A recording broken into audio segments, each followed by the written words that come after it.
For the human reproduction.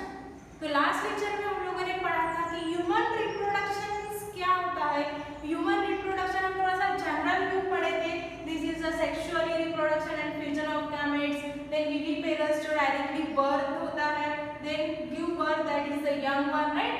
Then gametogenesis production of gametes, gametes form होने के बाद fusion होगा गैमेट्स का, इंसर्शन यानी कि जो स्पर्म होता है फीमेल जेनिटल ट्रैक्ट में इंसर्स यानी कि एंट्री कर लेते हैं, बाद में फ्यूजन होगा, then female genital tract, right, isn't it. Then next is the implantation.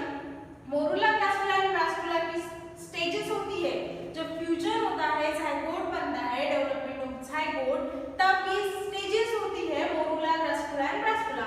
Then last is the gestation, it is the period of embryonic development. जब फ्यूजन होगा ये प्रोसेस से अब फॉलो हो जाएगा, उसके बाद एम्ब्रियो फॉर्म होगा, isn't it? Then the period of embryonic process which is called the gestation, that is called gestation. And last is the parturition, यानी कि delivery of baby. Last process कौन सी होती है? डिलीवरी, जो बेबी डेवलपमेंट यानी कि delivery हो जाएगी तो बाद में बेबी आ जाएगा, तो दिस इज द पार्चुरेशन की प्रोसेस। तो आज हम देखने वाले हैं that male reproductive system. We have discussed about it. Today's topic, the male reproductive system. So already talk about that the 10th standard. Already talk about that you or 10th standard. आप ये पढ़ चुके हो 10th standard में इसका basic. तो इसमें क्या है कि जो urinary bladder है, seminal vesicles, prostate gland and uterine gland, urethra, testes. तो एपिडायनामिक्स वासा डिफरेंट या red tasty, testicular bundles, urethral, vas deferens, ये जो यहाँ पे नाम नजर आ रहे हैं, लेबलिंग जो किया है ऑलरेडी अपने स्टैंडर्ड में इसका बेसिक पढ़ चुके हो। तो ये जो रिप्रोडक्टिव सिस्टम है, ये जो रिप्रोडक्टिव की डायग्राम आपको नजर आ रही है, तो इसमें हमें वन बाय वन यानी कि सबसे पहले टेस्टिस पढ़ेंगे, बाद में सेमिनल वेसिकल जो ग्लैंड्स होंगे वो ग्लैंड्स क्या करेंगे, तो ये सब हम वन बाय वन चीजें पढ़ते जाएंगे, isn't it?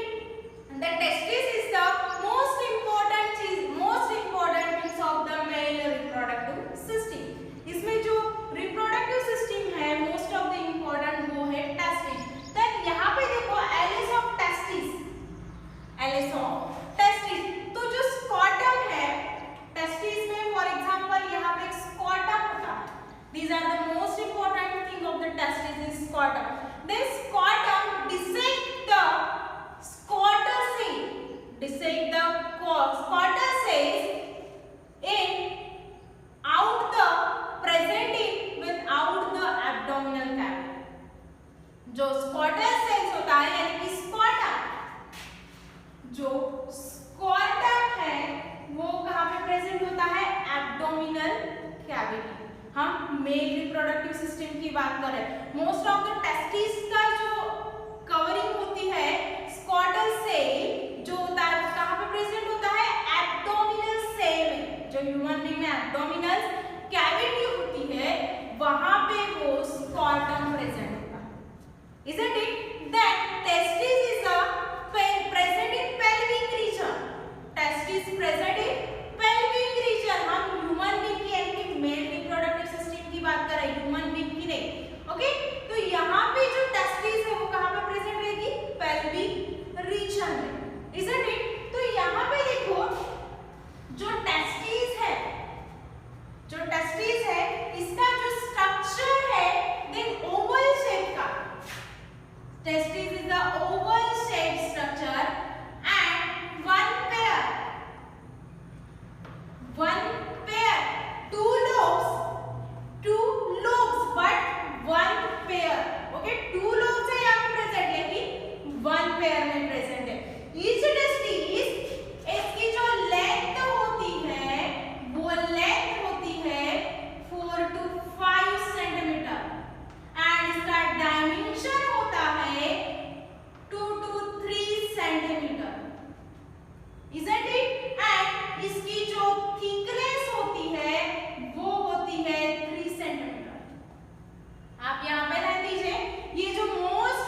ब्रॉडनेस है यानी कि थिकनेस जो है वो कितनी होगी 3 centimetre, isn't it?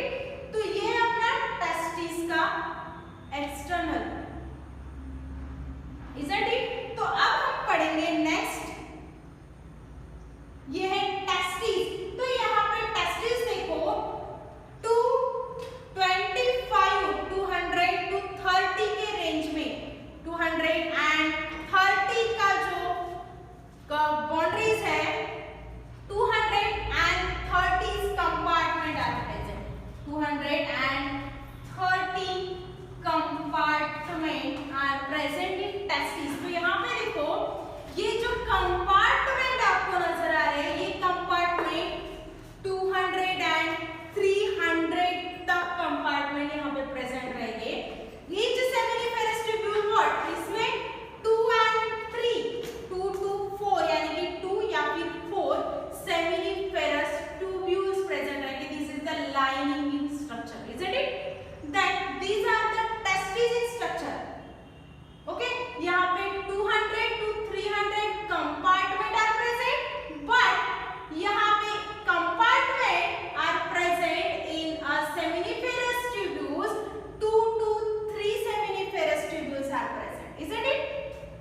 Then next slide में हम देखने वाले हैं, तो सबसे पहले हम लोग आज देखने वाले हैं टेस्टिस का structure. Testis is a very important structure of male reproductive system. That testis है, उसके बाद एक्सेसरी डक्ट्स पढ़ेंगे। उसके accessory ducts means passage of sperm and glands. Then glands में seminal vesicle, prostate gland and semen. Semen जो होता है वो जो स्पर्म को रिलीज करता है out of the body, isn't it? And external genitalia यानी कि जो एक्सटर्नल स्ट्रक्चर है टेस्टिस का एक्सटर्नल जेनेटिलिया, वो हम ये जो टाइप्स है हम वन बाय वन पढ़ते जाएंगे। तो फर्स्ट इज दैट ये है अपना टीयर्स ऑफ टेस्टिस। ये कौन सा स्ट्रक्चर है? Tears of testis. तो यहाँ पे ये राउंडेड शेप में आपको नजर आ रहा है, this one is the germinal epithelial cell, isn't it? यानी कि और इसका एक बेसमेंट होता है, उसको कहेंगे हम बेसमेंट मेम्ब्रेन। एंड यहाँ पे देखो जो एपिथेलियल सेल है, इसके इनर पोर्शन में आपको सेमिनिफेरस ट्यूब्यूल नजर आएंगे। स्पर्म कहाँ पे है, सर्टोली सेल कहाँ पे, एंड उसका एक्सटर्नली रीजन्स है ट्यूनिका एल्बुजिनिया। तो यहाँ पे देखो ये टेस्टिस का जो पार्ट है, टीयर्स ऑफ टेस्टिस देख रहे हैं, तो यहाँ पे सर्टोली सेल का रोल क्या है, स्पर्म डेवलपमेंट करने के लिए न्यूट्रिशन कौन प्रोवाइड करता है, उसका फंक्शन क्या है, स्ट्रक्चर्स क्या है, ये हम आज वन बाय वन देखने वाले हैं टेस्टिस में। These are the tiers of testis. Then first is the testis present in pelvic region. मैंने सबसे पहले कहा था कि टेस्टिस कहाँ पे प्रेजेंट होगा, पेल्विक रीजन में, but mail reproductive system, not a female reproductive system. Then externally covered collagenous connective tissues layer called tunica albuginea। यहाँ पे देखो, then externally covered collagenous connective tissues layer tunica albuginea। This one is the tunica albuginea, this one is externally structure। as shown in blackboard पे भी मैंने diagrams draw कर लिए, तो यहाँ पे भी आप देख सकते हो tunica albuginea, this is external covered। Then next है outer covered is an incomplete peritoneal covering called tunica vaginalis। यहाँ पे देखो tunica आपको नजर आएगा, tunica vaginalis यानी कि जो एक्सटर्नली कवर है tunica albuginea, but tunica albuginea कहाँ पे है, tunica vaginalis के इनर पोर्शन में। उन्होंने कहा कि not a complete peritoneal layer, okay. तो ये है अपनी second tunica vaginalis। Then inner to tunica vesiculus यानी कि tunica albuginea, जो इनर वाला पोर्शन रहेगा इसमें उसको कहेंगे हम tunica albuginea। Then thin membranous and vesicular layer called tunica albuginea। Thin membranous and vesicular layer tunica albuginea is the most of the thick layer, okay। Then वहाँ पे क्या है, thin membrane vesicular layer called tunica albuginea। Thin layer है जो isn't it? Then next है, यहाँ पे देखो और एक मैंने स्ट्रक्चर लिया है टेस ऑफ टेस्टिस का, तो यहाँ पे देख सकते हैं आप tunical mucin is a thin layer but membranous thin layers, okay. Then divided each testis 200 to 300 testicular lobules. मैंने सबसे पहले कहा था कि 200 and 300 testicular lobules यानी कि compartment are present in testis, but उसके इनर पोर्शन में उसका हर एक ईच कंपार्टमेंट में 2 to 4 layers seminiferous tubules are present, okay. Each testicular lobules with 1-4 highly colloid seminiferous tubules, यानी कि जो कंपार्टमेंट है हर एक कंपार्टमेंट में 1 to 4 seminiferous tubules प्रेजेंट रहेंगे. Then few large primordial cells called Sertoli cells यानी कि meiosis division and reductional division होगा. यहाँ पे देखो meiosis division and reductional division में क्या होता है कि meiotic division होता है तो उसमें क्या होता है कि 1 से 2 से 4 बनेंगे, 4 से 8 बनेंगे, that is the mitotic division. But यहाँ पे meiotic division हो रहा है यानी कि reductional division, ओके.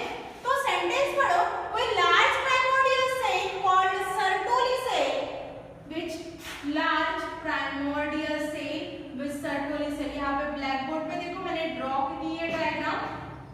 तो ये जो है 5 सेल्स यानी कि 5 Sertoli cells रहेंगे इसमें, isn't it? These are the Sertoli cell. तो ये जो सेल्स नजर आ रहे हैं आपको 5, these are the Sertoli cells. Then उसमें meiosis करिए, meiotically division होता है यानी कि reductional division होगा. reductional division के बाद ये 5 Sertoli cells form होंगे. Then epithelial cells undergoes gametogenesis to form the spermatozoa. उसके बाद gametes form होंगे. जैसे हम फर्स्ट चैप्टर में पढ़े थे कि gametes form होंगे, gametes जो form होंगे तो वहां पे gamete formation यानी कि फर्स्ट चैप्टर में हम लोगों ने देखा था कि प्लांट रिप्रोडक्शन सिस्टम में देखा था कि male gametes and female gametes are separately form हो चुके थे. उसके बाद जब उसका फ्यूजन होगा तो रिप्रोडक्शन स्टार्ट होगा. तो वैसे ही as it is male reproduction में यहाँ पे गैमेट्स फॉर्म होंगे यानी कि इपिथेलियल सेल्स अंडरगोस गैमेटोजेनेसिस. ये जो इपिथेलियल सेल्स है इसके अंदर गैमेटोजेनेसिस फॉर्म होगा यानी कि स्पर्म फॉर्म होंगे यानी कि गैमेट्स. उस प्रोसेस को क्या कहेंगे हम? स्पर्मेटोजुआ यानी कि स्पर्मेटोजेनेसिस की प्रोसेस जिसको बोलेंगे वो होता है gamete formation.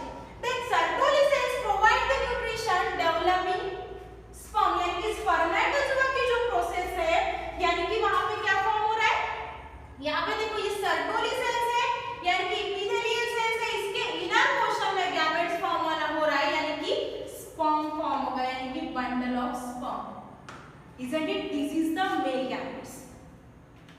Then Sertoli cell provides the nutrition and developing sperm. तो ये sperm तो डेवलप हो रहा है बट किसके थ्रू, कौन उसको फॉर्म कर रहा है, कौन न्यूट्रिशन को जा रहा है, तो isn't it? Look at this.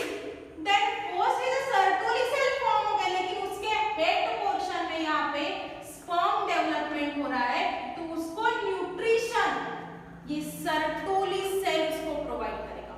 कौन करेगा? ये वो Sertoli cell जो है ये Sertoli cells उस sperm को न्यूट्रिशन प्रोवाइड करेगा sperm फॉर्म करने के यानी कि मेल गैमेट्स फॉर्म होने के लिए.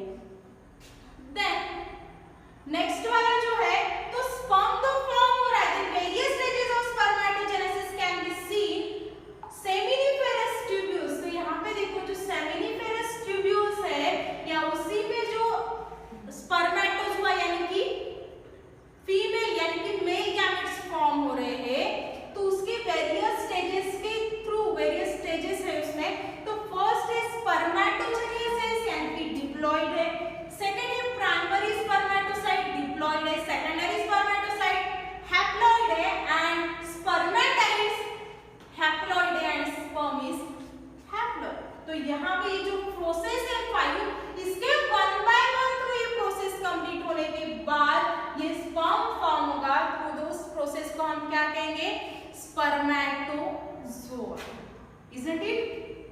Then अपना लास्ट वाला जो टाइप है, अपना लास्ट वाला जो सेंटेंस है अपने टेस्टिस का, the leading cell in between the seminiferous tubules, ये जो लीडिंग सेल्स है और ये seminiferous tubules है, वहाँ पे देखो Leydig cell in between the seminiferous tubules, they secrete the male hormones and testosterone, ये दोनों भी मिला के हार्मोन्स सिक्रीट करते हैं। वो कौन से हार्मोन्स?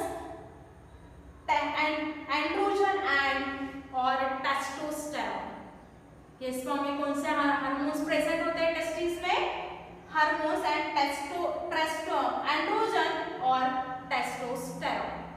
ये हार्मोन्स सिक्रीट करते हैं through the sperm out of the body, isn't it? तो ये है अपना होल टेस्टिस का स्ट्रक्चर, isn't it? थोड़ा सा फिर से रिपीट कर लेते हैं। These are the tails of testis। तो यहाँ पे हम लोगों ने देखा था कि epithelial cell, germ epithelial cell, germinal epithelial cell basement membrane होता है। तो यहाँ पे कौन-कौन सा काम करता है उसके सराउंडिंग में, यानी कि उसको कवर्ड, इनर पोर्शन में कवर्ड रखने के लिए ट्यूनिका एल्बुजिना की लेयर प्रेजेंट होती है एंड सर्कुलरी सेल्स। तो यहाँ पे देखो सेमिनिफेरस जो ट्यूब्यूल्स होते हैं उसके बंडल्स, उसके जो सेमिनिफेरस के ट्यूब्यूल्स कंपार्टमेंट होते हैं 200 and 300 compartment, each compartment 2 to 1 या 4 seminiferous tubules each present and वहाँ पे 5 Sertoli cells होते हैं। then 5 Sertoli cells it will form and they get the Sertoli cells and provide the nutrition, उसको form करते हैं। तो वहाँ पे क्या गैमेट्स फॉर्म होता है, क्या यानी कि प्रोटोजोन्स की प्रोसेस होती है। गैमेट फॉर्म होने के बाद सर्टोली सेल्स के हेड पोर्शन में गैमेट्स फॉर्म होता है, दिस कॉल्ड द स्पर्म। और उस स्पर्म को न्यूट्रिशन कौन प्रोवाइड करा? ये सर्टोली सेल उसको प्रोवाइड करेगा nutrition, isn't it? Then provide करने के बाद वो मैच्योर्ड स्पर्म डेवलप हो जाएगा। Then Leydig cells and seminiferous tubule, these are between the secrete and hormone secrete करेंगे। वो कौन से हार्मोन सिक्रेट करेंगे? Androgen and testosterone hormone secrete करेंगे। These are the histology of process। ये हो गई अपनी प्रोसेस है टेस्टिस की। These are the most important type of testis, the male reproductive system, isn't it? I hope कि आज का लेक्चर अगर आपको पसंद आया हो तो प्लीज लाइक कीजिए, शेयर कीजिए एंड सब्सक्राइब कीजिए। Thank you students.